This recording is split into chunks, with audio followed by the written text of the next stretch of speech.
Welcome, campers, weavers, lovers of ghostly tales, and those delicious things that go bump in the night. I am Shannon, and before we get started, I just wanted to say how happy I am to know that so many different people from all different walks of life took some time to hear my stories. People from the UK, Canada, Malaysia, Mexico, Taiwan, and India, just to name a few. I really do appreciate you all and hope you have enjoyed these stories. I may not have the best setups yet, but I am working on it. I will be adding a donation button shortly and am working on ways to be able to give something back to you. So thank you so much. But for now, how about we get this first story going? The following stories are all about sacred creatures. These are creatures of gods and goddesses, creatures believed to be the carnal truth going back ages. Most all of our creatures discussed in these next stories will have some form of animism, whether it be Zeus transforming into a swan to woo a mortal, or Narasimha, the man-lion, an avatar of the Vishnu. For tonight's tale, I am taking us into the realms of the Greek gods, where we will discuss the Siren. And if you are listening to this story on my YouTube channel, Cottage Weaver of Fiber and Tales, you will get to see the beginnings of my next weaving project. Before I get any backlash from those who swear the siren is a mermaid, I know there is some discrepancy between sirens and mermaids. I will be discussing the siren based off of the Odyssey, circa 800 to 600 BCE. Descriptions of the sirens during the Greek and Roman era were of creatures that had a woman's head atop a bird's body. In fact, this description included wings, a tail, and talons, and they were believed to live off the rocky cliff edges of oceans and other large bodies of water.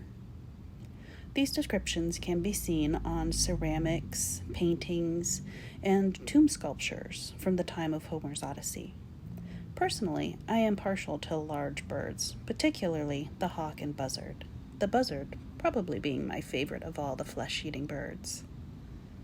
Long ago, many people believed birds such as the crow and buzzard and hawk would carry away the spirits of the dead with the sweeping motion of their wings.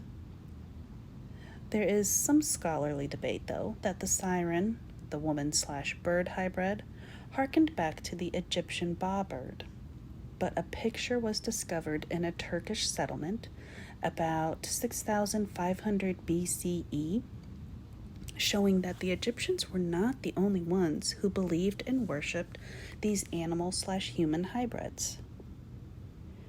Due to the sexualization of sirens in later translations of Homer's Odyssey, we see the transformation of the bird-shaped siren into the more fishy version of a seductive female with the upper body of a woman and the lower half, usually waist down, of a fish. If we take a look at Homer's Odyssey, it is Circe, a witch close to my heart, who warns Odysseus, our token hero, that he and his crew must sail past a rocky island where two sirens live. And in order to sail safely past, they must plug their ears so as not to hear the alluring siren song. Odysseus, ever the bold, wanted to hear these songs for himself. So he instructed his shipmates to tie him to a large mast. Odysseus would place softened wax in all his men's ears, and when done, the men tied Odysseus as he requested to a large mast. They then took up their oars and began to row. As the boat began to sail past the island, the sirens saw the boat and began their song. Come hither as thou farest, renowned Odysseus, great glory of the Achaeans. Stay thy ship until he has heard the sweet voice from our lips. Nay, he has joy of it, and goes his way a wiser man. For we know all the toils that in wide Troy and Argives and Trojans endure through the will of the gods, and we know all things that come to pass upon the fruitful earth. Circe had advised Odysseus that the Sirens' island is full of bones of men who had died having been lured by the sweet song. Those whose flesh still hung to the bones were described as still having a smile, implying although the men died, they died happily. So where did the Sirens come from? It is said that the Sirens were daughters of the river god, Aeolus, and their mother was a reported muse, but there is some debate as to which muse. Another story that involves the Sirens and their sweetly song-singing is that of Jason and the Argonauts. Jason was the son of Alcimede and Aeson, who was the king of Iolcus. Jason's father, Aeson, had a half-brother, Peleus, who usurped the crown of Iolcus and imprisoned Aeson. When Alcimede gave birth to Jason, she feared Peleus would kill him as the crown was rightfully his, so he was sent away as a baby. When Jason was 20, he set out to reclaim the throne of Iolcus from his uncle Peleus. While Jason was walking back to Iolcus, he came upon an old woman who was trying to cross the river Anaurus. Jason was naturally a good person and helped the woman cross, but in doing so, he lost one of his sandals, and it was carried away by the current. Unbeknownst to Jason, the woman was in disguise and was actually Hera, queen of the gods. Many years ago, Jason's uncle, Peleus, had angered Hera. He had killed his stepmother at the altar of Hera, and she took offense to this, vowing to make Peleus pay. And now she had begun to put her plan for revenge into motion. The story of Jason is a bit of a long one, but it is a good one, so please don't misconstrue this. However, this story is more about the Sirens, so I'm going to fast forward through the story just a bit. Now, by the time Jason had acquired a number of strong and famous men who had joined him in his quest, and they are referred to as the Argonauts. When Jason and the Argonauts headed to Aea, Circe's exiled home. While sailing past an island, the men reported a strange musical sound luring them to leave their ships and enter the island. This desire to do so became almost ravenous in need. The men began moving their ships to the island, save for one man.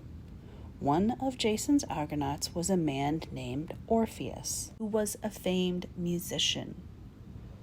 Orpheus was strong enough to pull himself away from the siren song just long enough to pick up his lyre and begin to play.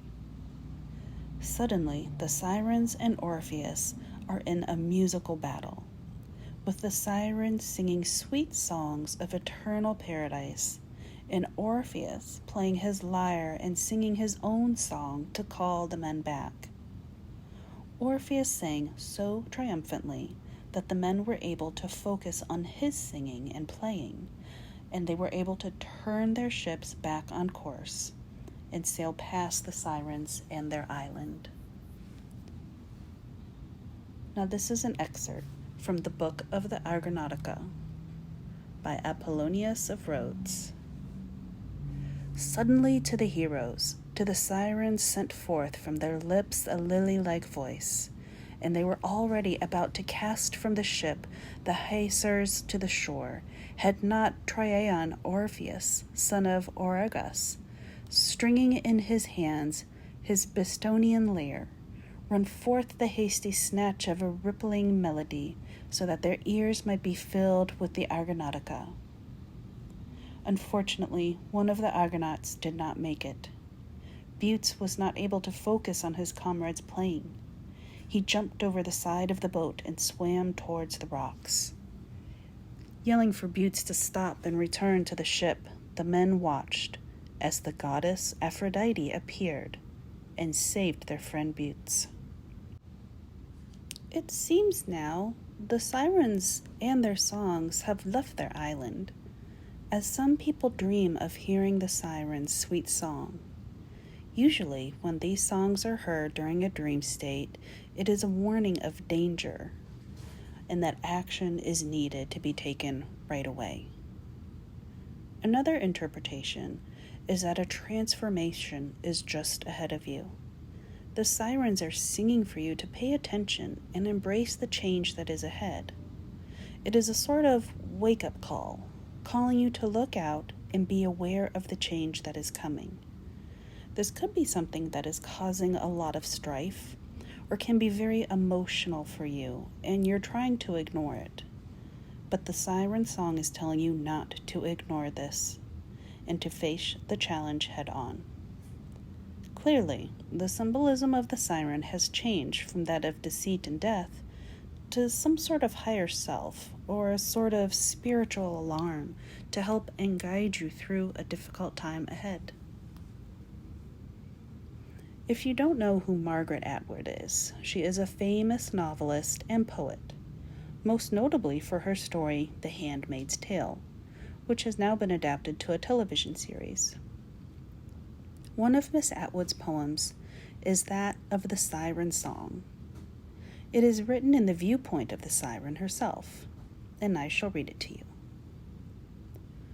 This is the one song everyone would like to learn, the song that is irresistible, the song that forces men to leap overboard in squadrons, even though they see the beach skulls, the song nobody knows, because anyone who has heard it is dead, and the others can't remember. Shall I tell you the secret? And if I do, will you get me out of this bird suit? I don't enjoy it here, squatting on this island, looking picturesque and mythical with these two feathery maniacs. I don't enjoy singing, this trio fatal and valuable. I will tell you the secret, to you, only to you. Come closer. This song is a cry for help. Help me. Only you can. You are unique, at last.